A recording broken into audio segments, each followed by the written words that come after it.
Good morning students, welcome RCI online classes. Dear students, today we are studying about dimension and dimensional analysis. Dimension and dimension analysis इसको discuss करेंगे. Physics में बहुत important topic है बेटा 11th में. Dimension and dimensional analysis. कुछ चीजें समझते हैं बेटा. प्रीवियस लेक्चर में हमने फंडामेंटल यूनिट्स को समझा. फंडामेंटल जो क्वांटिटीज हैं, फंडामेंटल क्वांटिटीज. फंडामेंटल क्वांटिटीज कितनी थी? 7 में इंपॉर्टेंट क्वांटिटीज कौन कौन सी हैं? फॉर एग्जांपल मास, ठीक है जी. Second time and distance. और सबको किससे शो करते थे? मास को कैपिटल एम, टाइम को लेंगे हम कैपिटल टी और डिस्टेंस को लेंगे capital L. Fundamental unit quantities हमारे पास 7 थी, जिसमें हम डायमेंशन एनालिसिस कर रहे हैं फिजिकल क्वांटिटीज का.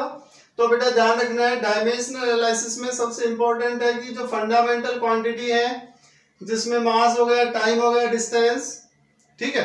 फिर आगे चलेंगे, पहले इन्हीं को समझते हैं थोड़ा सा. यहाँ पे मास को कैपिटल एम से शो किया है, टाइम को कैपिटल टी से और डिस्टेंस को शो किया है कैपिटल एल से. और डायमेंशनल एनालिसिस में सबसे इंपॉर्टेंट है डायमेंशनल इक्वेशन जो बनती है, उसको हम बोलते हैं एमएलटी. किससे शो करते हैं? एमएलटी. एमएलटी. ओके, इस तरह से लिखते हैं डायमेंशनल इक्वेशन को. ये है डायमेंशनल इक्वेशन. क्लियर है? डायमेंशनल इक्वेशन को शो करते हैं कैपिटल एम, कैपिटल एल और कैपिटल टी से. अब एनालिसिस करेंगे अदर फिजिकल क्वांटिटीज की, जो फंडामेंटल क्वांटिटीज नहीं है. फंडामेंटल क्वांटिटीज क्या थी? जो खुद पर ही डिपेंड थी, अदर क्वांटिटीज पे डिपेंड नहीं थी. अब हम अदर क्वांटिटीज, जिनको हम बोलते हैं derived quantities, derived quantities fundamental quantities पे डिपेंड करती हैं, तो उनका हम एनालिसिस करेंगे डायमेंशनल.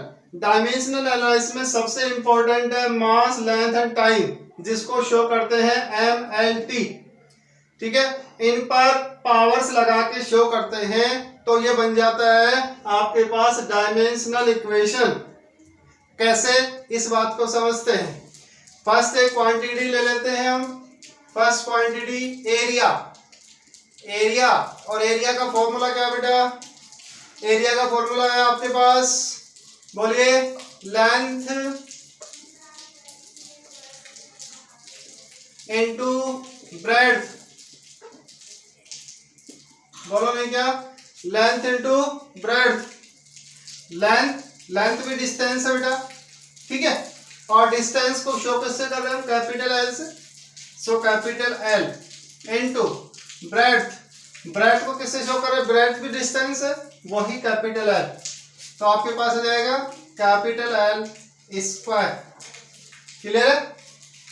एरिया एक डेराइव्ड क्वांटिटी है जो डिपेंड कर रही है लेंथ इनटू ब्रेड्थ पे, ठीक है. लेंथ एक डिस्टेंस है और ब्रेड्थ भी एक डिस्टेंस है और हाइट भी एक डिस्टेंस है, डिस्प्लेसमेंट भी डिस्टेंस है. सबको शो करते हैं कैपिटल एल से. सो कैपिटल एल, लेंथ और ब्रेड्थ भी capital L. L multiply L, तो आपके पास आ गया एल स्क्वायर. अब आपसे कहा जाए कि एरिया का डायमेंशनल इक्वेशन क्या होगा, तो एरिया के लिए डायमेंशनल इक्वेशन हम लिखेंगे डायमेंशनल इक्वेशन ऑफ एरिया. तो हम लिखेंगे इस तरह से एम एल टी. क्लियर है? हाँ जी. एम मीन्स होता है मास. क्या इस एरिया में, एरिया जो है कहीं मास पे डिपेंड कर रहा है? नहीं कर रहा. तो हम मास पे पावर लगाते हैं 0. यानी कि जो डेराइव्ड क्वांटिटी है, अगर मास पे डिपेंड नहीं कर रही तो कैपिटल एम पे 0.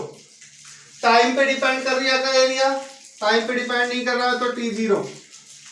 लेंथ एल पे डिपेंड कर रहा है, एल की पावर कितना आ रहा है? 2. तो आपके पास आ गया 2. सो डायमेंशनल इक्वेशन ऑफ एरिया आपके पास आ गया m0 L2 T0। क्लियर है? m0 L2 T0 इसको हम बोलते हैं डायमेंशनल इक्वेशन, और यही बोला जाता है आपके पास डायमेंशनल एनालिसिस। बहुत सारी फिजिकल क्वांटिटीज है जिनकी हम इसी तरह से डायमेंशनल इक्वेशन कैलकुलेट करेंगे। ठीक है, एक और ले लेते हैं। हाँ जी, फॉर एग्जांपल हमारे पास है वॉल्यूम। क्या है? वॉल्यूम। वॉल्यूम का फॉर्मूला क्या है? Length into breadth into height. Clear है?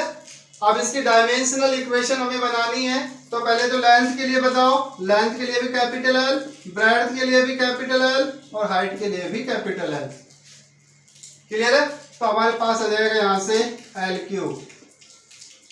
ठीक है, अब हमें डायमेंशनल इक्वेशन बनानी है, तो डायमेंशनल इक्वेशन ऑफ वॉल्यूम, तो आपके पास आ जाएगा इस तरह से हम लिखते हैं डायमेंशनल इक्वेशन को पहले MLT। अब पावर्स लगाएंगे MLT पर, तो भाई एरिया जो है क्या मास पे डिपेंड कर रहा है? कहीं पे फॉर्मूले में मास आया? नहीं आया, तो मास की पावर क्या आ जाएगी? 0। क्लियर है? हाँ जी। लेंथ L, लेंथ है, लेंथ कितनी है? L की पावर क्यूब, 12 पावर क्यूब। और T है टाइम। क्या वॉल्यूम टाइम पे डिपेंड कर रहा है? क्या फॉर्मूले में टाइम आया है? नहीं आया, तो टाइम की पावर 0। क्लियर है? तो फिर इसको बोला जाता है डायमेंशनल इक्वेशन ऑफ वॉल्यूम। और बोलते कैसे हैं इसको फिजिक्स में? m0 L3 T0। m0 L3 T0। Clear है? बात समझ में आई? इस तरह से हम डायमेंशनल एनालिसिस करेंगे कल से अदर क्वांटिटीज का। ओके, आज के लिए इतना ही। Thank you class.